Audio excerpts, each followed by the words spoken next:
प्रश्न आपण सोडवणार कसा प्रश्न, दोन प्रश्न मुद्दे आहेत आणि सोडवाल अशी मला खात्री आहे, कारण आपले इंटेन्शन चांगले आहे, त्यात काही मला दुमत नाहीये.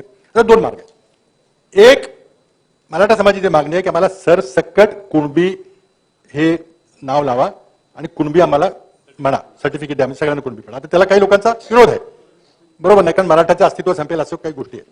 पण त्यामध्ये काय बारकावे काय आहेत? आपण कुणबी म्हटलं की ते सेंट्रल रिझर्वेशन आलं.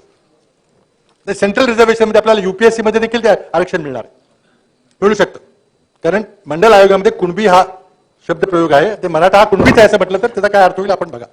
आम्ही आणि आपण जे आरक्षण दिले होते ते राज्यातलं आरक्षण होतं, ते एमपीएससी करता होतं, ते युपीएससीचं नव्हतं. आता समाजाला काय पाहिजे हे आपण चर्चा करा.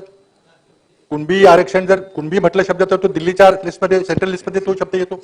मग दिल्लीचं आरक्षण मिळेल, युपीएससीचं आरक्षण मिळेल, ते कुणाला नको आहे, समाजाला पाहिजे ते. आणि राज्याचं दिलं तर मग एमपीएससी पुरतं ते आरक्षण मर्यादित राहील. आपण दिलं होतं, तुम्ही दिलं